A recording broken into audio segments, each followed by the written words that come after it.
মুফাসসিল ইসলাম নামে জনক এক ব্যক্তি আছেন, যিনি আমেরিকা অবস্থান করেন। মূলত বাংলাদেশে বংশোদ্ভূত আমেরিকা অবস্থান করেন। তিনি অনলাইন জগতে বিভিন্ন সময় তার ইউটিউব চ্যানেল সহ সামাজিক যোগাযোগের মাধ্যমে ইসলাম সম্পর্কে, নবী রাসূল সম্পর্কে, কোরআন সম্পর্কে বিভিন্ন সময় বিভ্রান্তিমূলক এবং আপত্তিকর কথা বলে আসছে। দীর্ঘদিন ধরে কাজ করে আসছে। বিভিন্ন সময় তার বিরুদ্ধে বিভিন্ন ধরনের করা হয়েছে, অর্থাৎ হলো তার প্রতিবাদ করা হয়েছে, কিন্তু সে এই কাজগুলো অব্যাহত রেখেছে। কিছুদিন আগে সে কোরআন শরীফের পাতা ছিঁড়ে একটা ভিডিও আপলোড করেছে এবং ইসলাম ধর্ম এবং আল্লাহ রাসূল সম্পর্কে সে কটূক্তি নিয়ে অব্যাহত রেখেছে।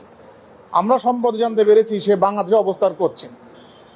আপনারা জানেন যে ইসলাম ধর্ম অবলম্বন করলে বাংলাদেশের পেনাল কোডের 295 ক, 298 এবং সাইবার নিরাপত্তা অধ্যাদেশ 2025-এর নতুন করে যে আইন হয়েছে, সাইবার নিরাপত্তা আইন 2026, তার 26 নম্বর ধারা অনুযায়ী এইটি একটি অপরাধ এবং এর সাজা হচ্ছে 2 বছর। তো এই অপরাধী হয়ে সে দীর্ঘদিন ধরে এই কাজটা করে আসছে। বিভিন্ন প্রতিবাদ, সামাজিক যোগাযোগ মাধ্যমে প্রতিবাদ করা হচ্ছে, কিন্তু সে বন্ধ করছে না।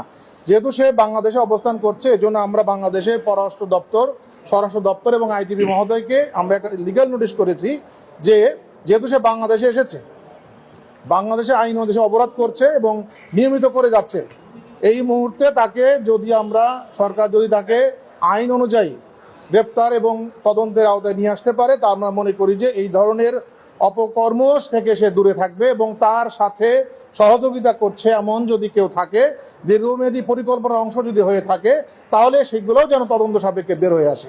আপনারা জানেন 2012-13 সালে ব্লগাররা এরকম অনেক কিছু লেখার কারণে একটি অবস্থা সৃষ্টি হয়েছিল, যেখানে মানুষের ভিতরে ক্ষোভ সৃষ্টি হয়েছিল, যার কারণে ব্লগার হত্যাকাণ্ডের মধ্যে ঘটনা ঘটেছে। ইসলাম ধর্ম, নবী রাসূল সম্পর্কে কিছু বললে স্বাভাবিকভাবে বাংলাদেশের মানুষের মনের মধ্যে এই তৌহিদি জনতার ভিতরে একটু কষ্ট লাগা স্বাভাবিক, এবং যার ক্ষোভে যে কোনো ধরনের আইন শৃঙ্খলা বিঘ্নকারী ঘটনা ঘটতে পারে। এই ধরনের ঘটনা যেন না ঘটে, সেজন্য হলেও এই অপরাধ করা ব্যক্তিকে অবশ্যই আইনের আওতায় নিয়ে আসা উচিত।